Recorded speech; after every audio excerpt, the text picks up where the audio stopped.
आज हम लोगों का जो टॉपिक है वो बेसिकली इमेजिंग मोडेलिटीज के बारे में है। उनमें से हम लोगों ने अल्ट्रासाउंड जो था वो पढ़ लिया था और आगे हमारा जो है वो सीटी का है और एक्सरे का पोर्शन है। पहले क्विक रिवीजन करते हैं। कल मुझे हम लोगों ने जो पढ़ा उसमें से आप मुझे बताएंगे कि अगर तो कोई अल्ट्रासाउंड पे हम लोगों को चीज ब्लैक नजर आ रही है तो आप उसको क्या कहेंगे? अच्छा अपनी ना लोकेशन अल्ट्रासाउंड पे जो चीज हमें ब्लैक नजर आ रही है आप उसको क्या कहेंगे? हाइपोइकोइक। हाइपोइकोइक। और वो क्या हो सकता है? फ्लूइड। यस, वो फ्लूइड होता है। ठीक है। और ईसीजी में जो एंटीरियर वॉल की जो लीड्स हैं वो कौन सी होती हैं? ईसीजी की जो एंटीरियर वॉल है वो कौन सी होती है? जो एंटीरियर लीड होती है वो कौन सी होती है?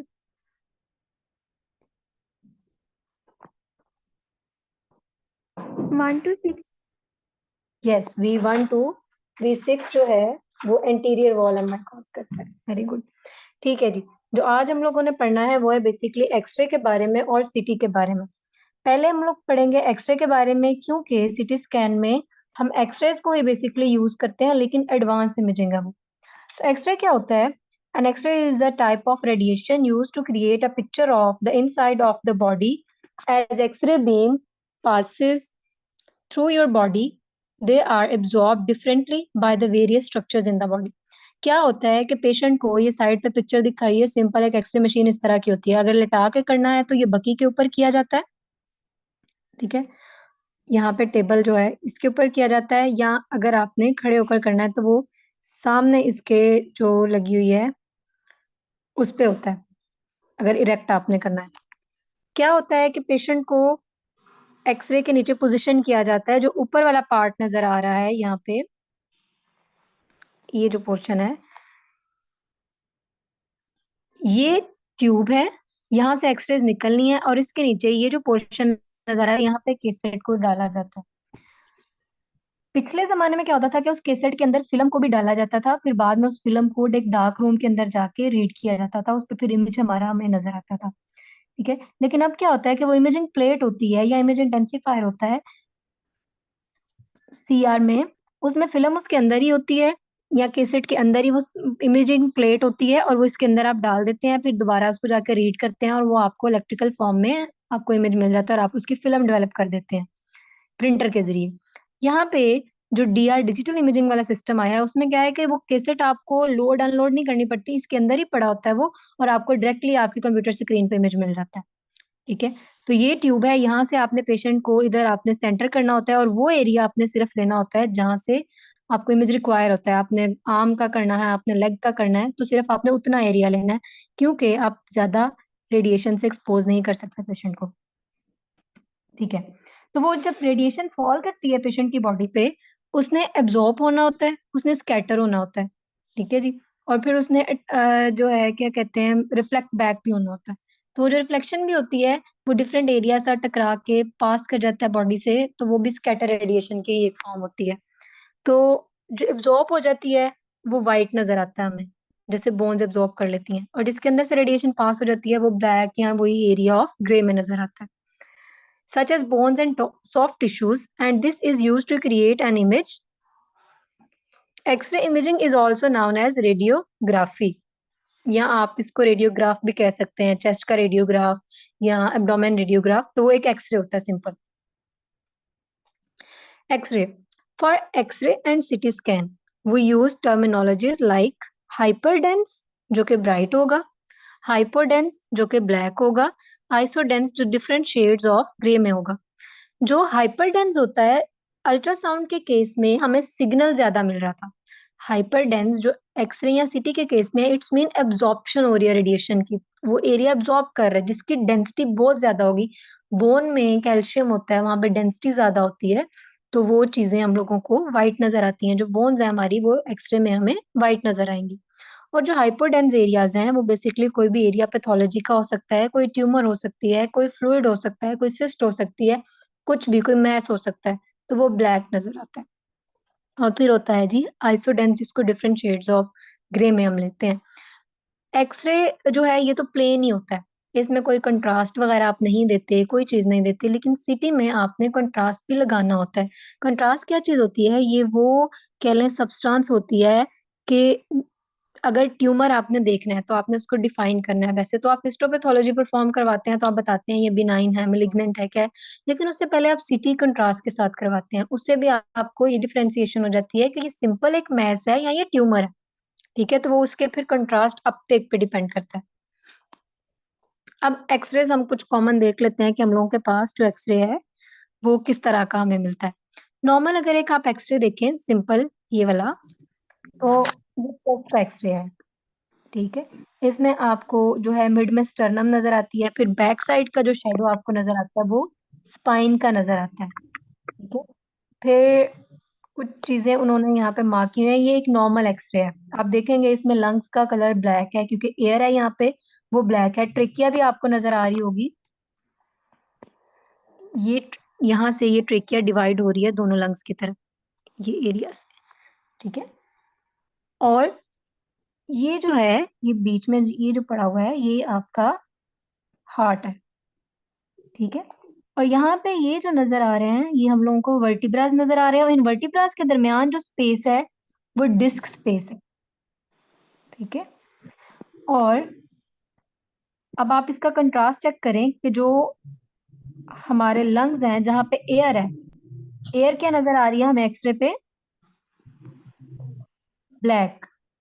और जो फ्लूइड है लाइक जैसे हार्ट है हमारा, यहाँ पे भी इसके अंदर भी फ्लूइड है, तो उसका भी हम लोगों को स्ट्रक्चर जो है वो वाइटिश नजर आ रहे हैं, ये ग्रेश नजर आ रहा है, ग्रे के उसमें। इसके नीचे आप देखेंगे कि डायाफ्राम नजर आ रही है दोनों लंग्स के नीचे, जो ब्लैक ब्लैक है वो लंग्स हैं, और इसके नीचे ये जो सेपरेशन है जो एब्डोमिनल कैविटी को चेस्ट कैविटी से सेपरेट करती है वो डायफ्राम है। और डायफ्राम से नीचे यहाँ पे आपको उसका शेडो नजर आएगा। राइट साइड पे क्या होता है? अब आपके जहन में एनेटमी होनी चाहिए एक्सरे देखते हुए या सीटी देखते हुए। अगर तो आपको एनेटमी पता होगी कि इस एरिया लिवर। में कौन सा ऑर्गन पड़ा होता है, यस लिवर। और लेफ्ट साइड पे उसके नीचे किस चीज का हम लोगों को गैस बबल शेडो नजर आ रहा होगा? हार्ट के बिल्कुल नीचे। आपको लेफ्ट साइड पे कौन सा ऑर्गन है? लिवर, लिवर की ही ऑपोजिट साइड पे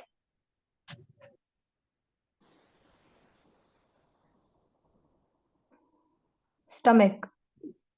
ठीक है, जी मम्मा, मैं रैपी को बुला लो, लेक्चर ले रही हूँ।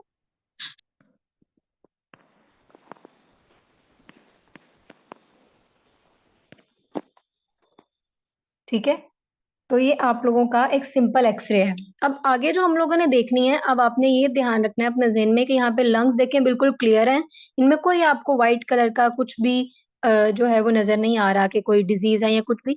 अगर यहाँ पे देखिए जहाँ पे ना इंटरलोबार आर्टरी या राइट एट्रियम और ये जाइगस एसोफेगस और ये सब चीजें जो दिखाई हैं, इनमें जो व्हाइटिश सा आपको नजर आ रहा है ये एक्चुअली इनमें वो ब्लड है। इंटरलोबार आर्टरी वगैरह जो है ये इनका शेडो है। आगे बाकी तमाम हमारा जो क्या कहते हैं इसको, एक्सरे है वो क्लियर है चेस्ट का। चेस्ट के एक्सरे देखते हुए आप लोगों ने एक तो ये ज़हन में रखना है कि टीबी तो नहीं है, या इन्फेक्शन तो नहीं है कोई, जैसे फ्लू लाइक कुछ हो जाती है इन्फेक्शन वगैरह जो अ, मौसम के लिहाज से काम होती है। ठीक है, फिर जो है निमोनिया तो नहीं है। फिर आपने ये देखना है कि पेशेंट का हार्ट राइट साइड पे है या लेफ्ट साइड पे है। फिर उसके ऑर्गन्स देखने हैं, उनकी सिमेट्री क्या है। अगर उसका हार्ट राइट साइड पे है तो उसके ऑर्गन्स की सिमेट्री क्या है।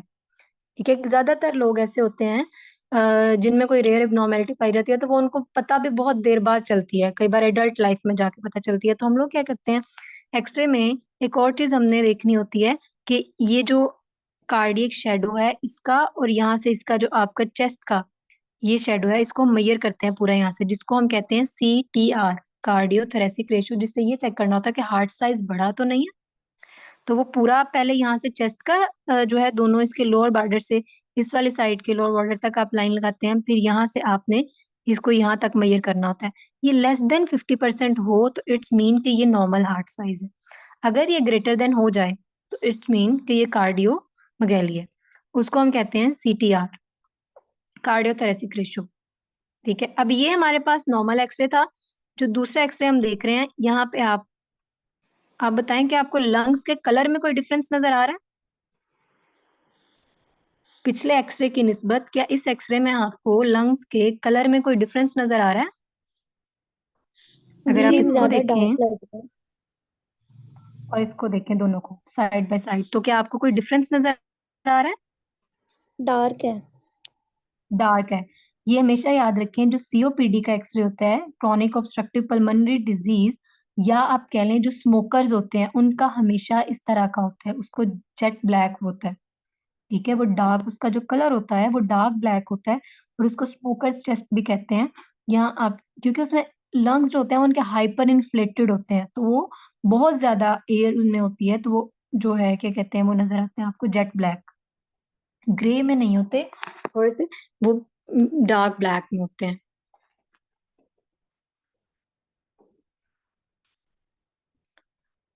अब यहाँ पे जो ये नजर आ रहा है आपको, इसमें आप देखेंगे कि लंग्स हमारे पास कंप्लीटली ब्लैक शेडो में नहीं है।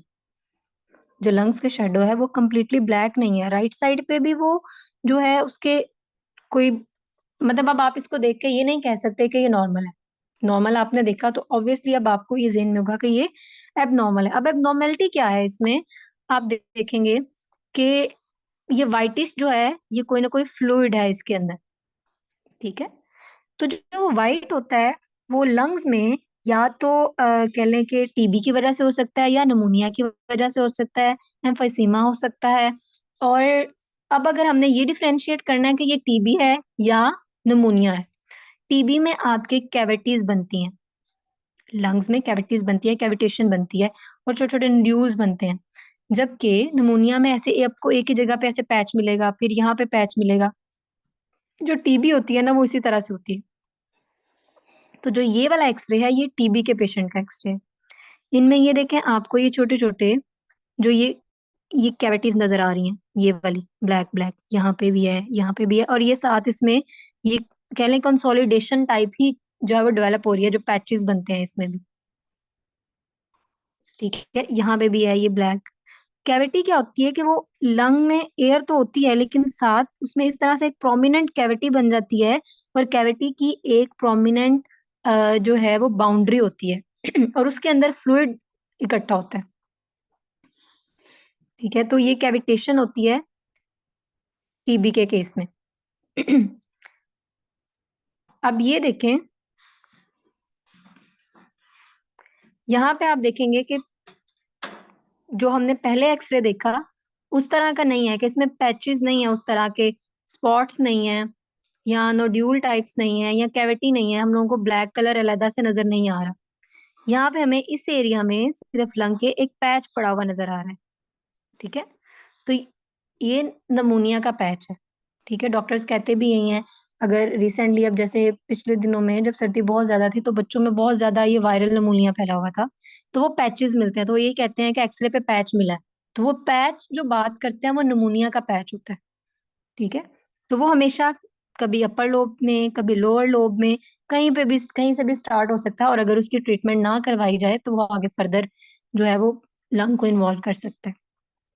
तो एक मेन डिफरेंस जो आप लोगों ने याद रखना है कि टीबी के केस में आपको एक्सरे पे क्या मिलती है, कैविटी और छोटे छोटे पैचेस या आप कह लें नोड्यूल्स मिलते हैं। ठीक है, जबकि निमोनिया के केस में आपको एक वेल डिफाइंड पैच मिलता है। क्लियर है यहाँ तक? जी मैम। ठीक है जी, अब ये क्या है, आप लोगों ने एक नॉर्मल एक्सरे देखा पीछे, उसमें क्या जो स्ट्रक्चर्स हमने देखे थे उसमें और इसमें कोई आपको डिफरेंस नजर आता है? मैम हार्ट हार्ट की लोकेशन जो है वो चेंज है। यस, हार्ट की लोकेशन चेंज है। किस साइड पे हार्ट का जो बॉर्डर है वो किस राइट साइड पे है? राइट। राइट साइड पे। जो ये बात करते हैं ना हम लोग डेक्स्ट्रोकार्डिया, लीवोकार्डिया, नॉर्मली आपका जो हार्ट होता है ज्यादातर लोगों में वो लीवोकार्डिया होता है, यानी कि लेफ्ट साइडेड हार्ट होता है। अब ये नहीं होता कि वो हार्ट पूरे का पूरा लेफ्ट साइड पे होता है, वो सिर्फ और सिर्फ जो हार्ट की एपेक्स होती है वो लेफ्ट साइडेड होती है। ठीक है जी, तो यहाँ पे देखेंगे कि ऊपर एक्सरे के उन्होंने मार्कर लगाया हुआ है राइट साइड का, कि आपका ये राइट है। अब हार्ट की जो एपेक्स है वो इस साइड पे नजर आ रही है, ये इट्स मीन कि ये क्या है, डेक्स्ट्रोकार्डिया। अब डेक्स्ट्रोकार्डिया तो हमें समझ आ गया कि भाई इसका हार्ट तो राइट साइड पे है। अब हमने ये देखना है कि क्या इसके ऑर्गन्स भी ऑपोजिट साइड पे हैं। ठीक है, यानी कि कुछ लोगों में ये होता है कि सिर्फ हार्ट ही लेफ्ट साइड पे नहीं होता, उनके ऑर्गन्स की, बाकी जो बॉडी के ऑर्गन्स हैं उनकी सिमेट्री भी चेंज हो जाती है। उनका स्टमक भी फिर तब राइट साइड पे होता है। उनको अगर अपेंडिक्स की पेन होगी तो वो उनको लेफ्ट साइड पे पेन होगी। ठीक है, तो वो हम एक्सरे से देख के किस तरह से हम बता सकते हैं कि हम लोगों ने जो नॉर्मल एक्सरे देखा था, मैंने आपको कहा था कि गैस का शेडो जो बताया था वो किस साइड पे बताया था स्टमक का। जो नॉर्मल एक्सरे हमने देखा उसमें जो स्टमक का गैस का शेडो था वो किस लेफ्ट साइड पे बन रहा, लेफ्ट साइड पे। जबकि यहाँ पे आप देखें कि ये किस जगह पे है, राइट साइड पे। राइट साइड पे। तो इट्स मीन कि इस पेशेंट के जो ऑर्गन्स हैं वो भी किस साइड पे होंगे, राइट साइड पे। फिर ऐसे पेशेंट्स को क्या होता है कि इनको अगर लेफ्ट साइड पे पेन हो रही है आइलियक फोसा में, तो इनको अपने डॉक्टर को बताना पड़ता है कि मेरे इस तरह से मेरा साइटस भी इन्वर्सिस है, मैं डेक्स्ट्रोकार्डिया हूँ विद साइटस इन्वर्सिस। तो फिर पता चलता है उन्हें कि इसकी अपेंडिक्स इस साइड पे है। ठीक है, और मोस्टली क्या होता है, ये जो है बाय चांस ये फाइंडिंग मिलती है, ज्यादातर लोगों को पता ही नहीं होता। क्योंकि डेक्स्ट्रोकार्डिया में आपके ऑर्गन्स वैसे ही इस तरह से एडजस्ट हो जाते हैं कि आपकी सर्कुलेशन पे या कोई भी बॉडी के फंक्शन पे इतना इशू नहीं होता। जिनका इशू होता है उनको फिर एसओबी वगैरह होती है, वो तो फिर अर्ली एज में ही उनका ट्रीटमेंट हो जाता है और पता लग जाता है, डायग्नोज हो जाता है। लेकिन जिनका नहीं पता चलता, जिनके कोई खास सिम्टम्स नहीं होते, उनको फिर बहुत ज्यादा देर बाद जाके ये चीज पता चलती है कि हमारा तो हार्ट जो है वो राइट साइड पे है। ठीक है जी। अ, फिर आप लोगों ने ये सुना होगा, कुछ जनरल बातें आप लोगों को बताने लगी हूँ कि दिल में सुराख है। ठीक है, वो जो दिल में सुराख होता है वो बेसिकली कंजेनिटल डिजीज होती हैं कुछ हार्ट की, जो आपके हार्ट के जिस तरह से 4 चैम्बर्स होते हैं। ठीक है, कौन कौन से होते हैं?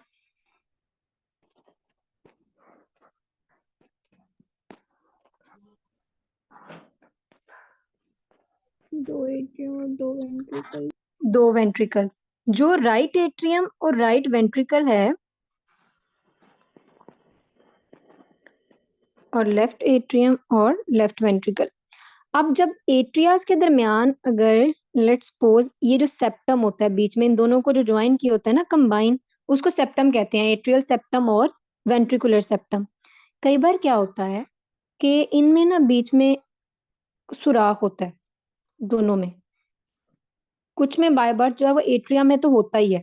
ठीक है, जो एट्रियाज है ना इनमें बाय बर्थ जो है उसको कहते हैं PFO, पेटेंट फोरामेन ओवेल। आप लोगों ने एनेटमी में पढ़ा होगा कि फोरामेन ओवेल जो है, जब बच्चे की पैदाइश हो जाती है उसके बाद उसने बंद होना होता है, 3 माह में, 6 माह में, या हद साल भी ले लेता है वो। तो वो तो एक नॉर्मल चीज होती है, वो बंद हो जाता है। लेकिन कुछ में उसके साथ ASD भी होता है, यानी कि ये जो सेप्टम होता है जो इन दोनों को ज्वाइन किया होता है, दो एट्रियाज को, इनके दरमियान होल सा रह जाता है जिसकी वजह से ब्लड की मिक्सिंग हो रही होती है। तो उसको कह देते हैं सेप्टल डिफेक्ट। तो वो अगर एट्रियाज में है तो वो एट्रियल सेप्टल डिफेक्ट, अगर वो वेंट्रिकल्स में है तो वो वेंट्रिकल सेप्टल डिफेक्ट। तो इसको कहते हैं बेसिकली सुराख है दिल में। कुछ में तो नॉर्मली होता है, मैंने आपको बताया पेटेंट फोरामेन अवेल होता है, वो PFO कहते हैं उसको। और कुछ में वो ASD या VSD होता है।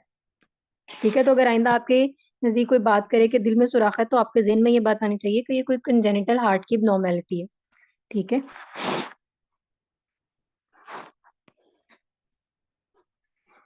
अब हम पढ़ते हैं CT के बारे में। CT stands for computed tomography. इसको टोमोग्राफी क्यों कहते हैं? क्योंकि एक्सरे में बेसिकली आप लोग जो ले रहे होते हैं इमेजेस, वो इस तरह से आपके पास एक स्ट्रेट इमेज बनता है। ठीक है, जबकि CT में आपके पास इस तरह एक स्ट्रक्चर है, आपने उसको स्लाइसेस में काटना है यूं, डिफरेंट उसको जो है वो लेवल्स पे आप उसका इमेज ले रहे होते हैं। फिर आप उसको स्क्रॉल करते जाते हैं, वीडियो बनती है वो, उसको स्क्रॉल करते जाते हैं तो वो स्टेप बाय स्टेप आपके पास उसका इमेज आ जाता है। तो इसलिए उसको कहते हैं टोमोग्राफी। तो CT stands for computed tomography. CT की मशीन कुछ इस तरह की होती है। कुछ लोगों को इससे डर भी लगता है, क्लॉस्ट्रोफोबिक होते हैं, क्योंकि वो टनल लाइक स्पेस होती है, छोटा सा टेबल होता है, और जब अंदर जाते हैं इसमें डिटेक्टर लगे होते हैं सारे, ये जो गोल सा बना हुआ है इसका। इनमें ज्यादातर पेशेंट्स को डर लगता है अगर उनको एक स्मॉल या कन्फाइंड स्पेस से उनको डर लगता हो, तो उसको कहते हैं क्लॉस्ट्रोफोबिया। तो ये इस तरह की होती है, एमआरआई की भी इससे मिलती जुलती होती है। It is use to produce axial images of the body. CT is useful for detecting bony lesions. It uses X-rays. It is an emergency modality. इसको emergency modality इसलिए कहते हैं कि अगर कोई पेशेंट रोड ट्रैफिक एक्सीडेंट के साथ आया, RTA के साथ, उसका सर पे चोट लगी है, तो आप फौरन 10 मिनट के अंदर CT परफॉर्म करके या 15 से 20 मिनट के अंदर, अगर पेशेंट कंडीशन बहुत ज्यादा खराब है, तो आप इस पे डायग्नोसिस बना सकते हैं कि ब्लीड है या नहीं है। जबकि एमआरआई में 20 से 25 मिनट लग जाते हैं एक स्कैन परफॉर्म करने में। एक्सरे पे इतना बेहतर कोई डायग्नोसिस मिलता नहीं है, तो और अल्ट्रासाउंड पे भी आप नहीं देख सकते कि जो हेड है उसमें ब्लीडिंग है या नहीं। तो सीटी स्कैन जो है ये सबसे आजकल बेस्ट मोडेलिटी और सबसे फास्ट इमेजिंग मोडेलिटी है ये, जिससे आप फौरन एबनॉर्मेलिटी पिक कर सकते हैं। अगर कोई बच्चा गिर गया, उसकी हड्डी टूट गई है, आप इस पे फौरन देख सकते हैं। तो अगर किसी का कोई बोन का प्रॉब्लम है तो सीटी बेस्ट होता है। अगर किसी का कोई मस्कुलर प्रॉब्लम है तो उसके लिए एमआरआई बेस्ट होता है। ये चीज याद रखनी है। अगर आपका कोई मसल वगैरह पुल हुआ था तो उसके लिए एमआरआई बेस्ट होता है, क्योंकि वो सॉफ्ट टिश्यू को बेस्ट दिखा सकता है। और जो सिटी स्कैन है वो आपके बोनी लियंस को या बोन्स को बेसिकली बेस्ट दिखा सकता है। वैसे तो आजकल इतनी फास्ट इमेजिंग इसकी है सिटी की कि आप जो है सॉफ्ट टिश्यू भी इस पे अच्छा देख सकते हैं, लेकिन जो ट्यूमर्स वगैरह हैं या कुछ और चीजें हैं वो एमआरआई पे बेसिकली ज्यादा बेहतर पिक होती हैं। और एमआरआई जो है वो मैग्नेटिक रेजोनेंस इमेजिंग होता है, उसमें मैग्नेट्स यूज होते हैं। उसमें भी रेडिएशन नहीं होती, उसमें मैग्नेटिक फील्ड यूज होती है, मैग्नेट्स यूज होते हैं। अब जो सिटी का इमेज होता है वो हमारे पास कुछ इस तरह से होता है। मैंने आपको बताया कि हम डिफरेंट स्लाइसेस में इमेजेस लेते हैं, डिफरेंट कट सेक्शंस पे लेते हैं, ठीक है। अगर ये वीडियो के फॉर्म में हमारे पास होता, हम इसको स्क्रॉल करते तो ये हम इसका बाकी पार्ट भी देख लेते। मुझे ये बताएं कि आप लोगों ने जो एक्सरे देखा पहले, उस एक्सरे में ब्लैक आपको क्या नजर आ रहा था? लंग्स। लंग्स। तो इसमें भी ये दोनों जो नजर आ रहे हैं वो लंग्स हैं। और लंग्स के इन बिटवीन क्या पड़ा होता है? जो सीटी है ना, उसकी एक बात आपको समझा दूं कि सीटी हम लोग अपसाइड डाउन इसको हम बेसिकली देखते हैं। हम लोग स्क्रॉल करते जाते हैं, क्योंकि पेशेंट को हमने जो ना वो फीट फर्स्ट करके अगर लिटाया होता है तो फिर भी हमारे पास इमेज कुछ इस तरह से आता है कि आप स्क्रॉल करते हुए यूं यूं जब नीचे आते हैं तो ये हार्ट आएगा मिड में, और फिर आपके ये लंग्स इस तरह से। तो ये इस तरह के कट सेक्शन बना हुआ, तो ये समझ लें कि ये इस एरिया से, ये वाला ये जो इमेज है ये इस एरिया से लिया गया है जहाँ पे हार्ट भी पड़ा हुआ है और दोनों लंग्स भी पड़े हुए हैं। फिर बीच में बाकी स्ट्रक्चर्स नजर आ रहे होते हैं। यहाँ पे हम लोगों को जो नजर आ रही हैं चीजें, ये आपकी वर्टिब्रा है, वाइट है क्योंकि बोन है, और इसके दरमियान में ये किनाल है, स्पाइनल कॉर्ड जहाँ पे होता है। और ये जो चीज है ये लंग्स हैं आपके। मैंने बताया कि ये कट सेक्शन है, उसका एक पोर्शन हमें नजर आ रहा है। अब यहाँ पे तो इस लंग में ये ब्लैक ब्लैक है, तो ये एयर है। लेकिन आप देखेंगे कि इस साइड पे भी ये एरिया जो हमारा है, ये वाला, ये वाइट है, और यहाँ पे भी एक माइनर सी स्ट्रीक एक आ रही है, ये वाला वाइट। ये क्या होगा? ये लंग्स में क्या है?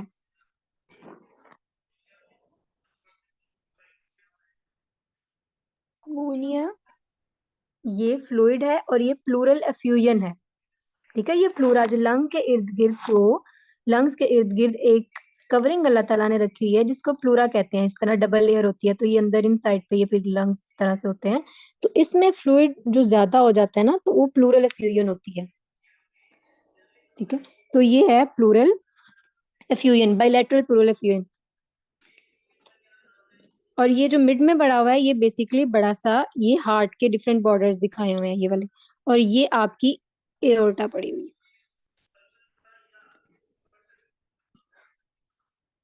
CT of the patient having pneumonia and right-sided pleural effusion, ठीक है। तो ये जो ऊपर नजर आ रहे हैं, एक जो वेल डिफाइंड मार्कर है, वो तो नमूनिया का, सॉरी, प्लूरल एफ्यूजन का है। ये वाला जो है ये प्लूरल एफ्यूजन, और जो ये पैच पड़ा हुआ है ये किस चीज का है?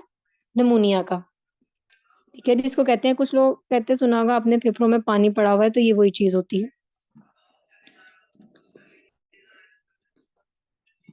अब ये है डिफरेंट सिटी के इमेजेस। ये कट सेक्शन है एब्डोमेन का। लाइक अगर आपके पास इमेज इस तरह का है, जो एक जिस तरह एक्सरे का एक इमेज होता है एब्डोमेन का, तो इस तरह वैसे एक्सरे एब्डोमेन इतना क्लियर नहीं होता जितना क्लियर सीटी स्कैन पे आपको इमेज नजर आ रहा हो। तो यहाँ पे आप देखेंगे कि जो दूसरी डायग्राम है वो समझ लें कि वो इसका यहाँ से इसका एक ये कट सेक्शन है, इधर से जिस एरिया को मैंने हाईलाइट किया है, इसका एक सेक्शन उस तरह से उन्होंने एक्सियल सेक्शन लिया हुआ है उसका, जिसको ट्रांसवर्स बोलते हैं। ठीक है, तो वो क्या है,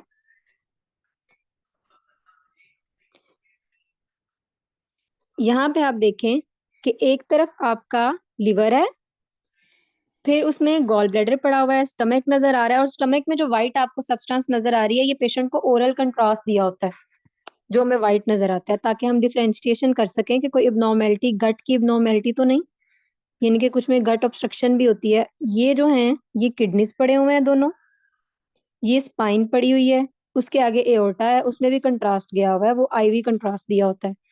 और ये जो है ये लिवर का एक लोब पड़ा हुआ है, और ये उसमें गॉल ब्लैडर है। अगर तो गॉल ब्लैडर में स्टोन होते तो उसका क्या कलर होता? मोस्टली स्टोन कैल्शियम के होते हैं ना। तो अगर गॉल ब्लैडर यहाँ पे इतना वेल डिफाइंड नजर आ रहा है, तो अगर इसके अंदर स्टोन होंगे तो उसका क्या कलर होगा? वाइट।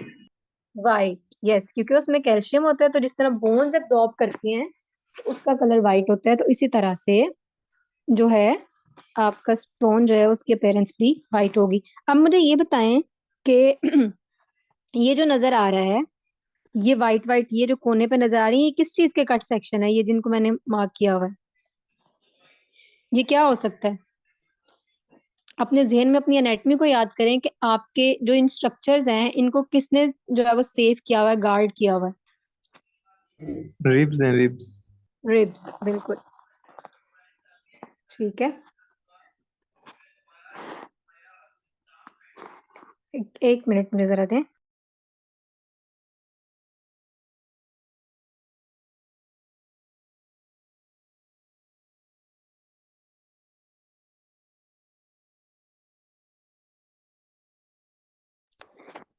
ठीक है जी, तो जो ये वाला कट सेक्शन हम लोगों ने देखा, इसको कहते हैं एक्सियल इमेज।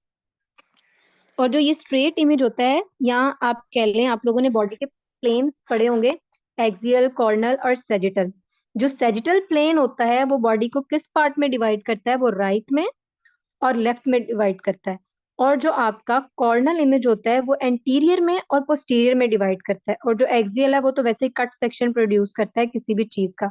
तो जो इसके साथ ये वाला इमेज है हमारे पास, ये उसका कॉर्नल इमेज है, और ये वाला हमारे पास उसका एक्सियल इमेज है एब्डोमेन का। जो पहले हमने देखा वो था चेस्ट का। अब हम रिपोर्ट देखते हैं कि सीटी की रिपोर्टिंग उन्होंने किस तरह से की होती है। सिटी की रिपोर्ट में उन्होंने जो हम लोगों ने पहले बात की, हाइपरडेंस, हाइपोडेंस, उस तरह के उन्होंने वर्ड यूज किए होते हैं। कंक्लूजन पे हम आते हैं। थिन डिफ्यूज सबअरेक्नॉइड हैमरेज, ये हेड का बेसिकली सिटी स्कैन परफॉर्म हुआ है। तो उसमें उन्होंने बताया है कि thin diffuse subarachnoid haemorrhage without intraventricular extension, grade 1 according to modified Fisher scale, cerebral CTA में बी सजेस्टेड। अब इसमें हेमरेज जो है वो फ्लूइड, ब्रेन हेमरेज जो होता है उसमें आपकी कोई वेन, आर्टीरियल या वेन रप्चर होता है, तो वो ब्लीडिंग होती है। तो जो ब्लड है वो क्या नजर आएगा? वो वाइट नजर आएगा। अगर तो रिसेंट ब्लीडिंग हुई है, लाइक आप कह लें कि एक्यूट अगर है, तो वो ऑर्स में अगर आ गया पेशेंट सिटी करवाने के लिए, तो वो वाइट नजर आता है। जैसे जैसे टाइम गुजरता जाता है, तो जिस तरह बॉडी के बाहर अगर ब्लड पड़ा हुआ हो तो उसका कलर चेंज होना शुरू हो जाता है। तो सेम आपके ब्रेन में या बॉडी में कहीं पे भी जब ब्लीडिंग होती है तो उसका colour according to time change हो जाता है। अगर आप सिटी पे इस तरह देखते हैं, तो जो फर्स्ट जो 24 आवर्स हैं, या कुछ कह लें कि 1 घंटे में या 2 घंटे में वो व्हाइट नजर आएगा, फिर उसके बाद वो सब क्यूट हो जाएगा, वो थोड़ा सा कह लें ग्रे ब्लैक में चला जाएगा। लेकिन जैसे ही 72 आवर्स पुराना हो जाएगा, 72 घंटे गुजर जाएंगे, 2 दिन गुजर जाएंगे, 3 दिन, वो जेट ब्लैक अपीयरेंस में आ जाएगा।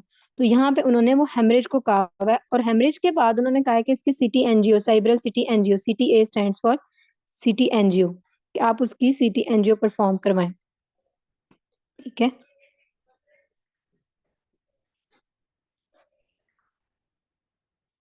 ये चेस्ट एब्डोमेन का उन्होंने कंबाइन यहाँ पे परफॉर्म किया हुआ है, तो उन्होंने लिखा है new acute process in chest और abdomen pelvis, no kidney stones और hydronephrosis, mild cardiomegaly, atherosclerotic calcification of aortic arch. अब अगर आपकी यहाँ पे जो आपकी एओर्टा नजर आ रही है,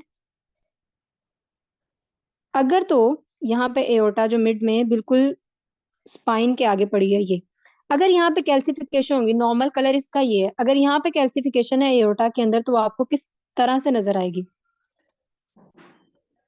अगर आर्टीरियल क्लासिफिकेशन सॉरी कैल्सिफिकेशन है, तो वो किस तरह से नजर आएगी आपको? जीबी में स्टोन्स का क्या कलर आ रहा था? वाइट।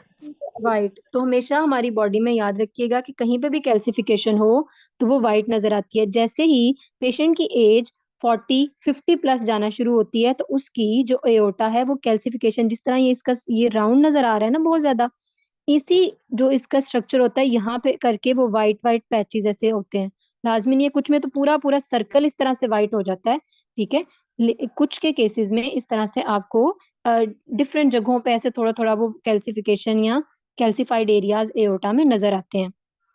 सीटी जो है आजकल, सीटी एंजियोग्राफी, क्रोनरी एंजियोग्राफी भी परफॉर्म हो रही है।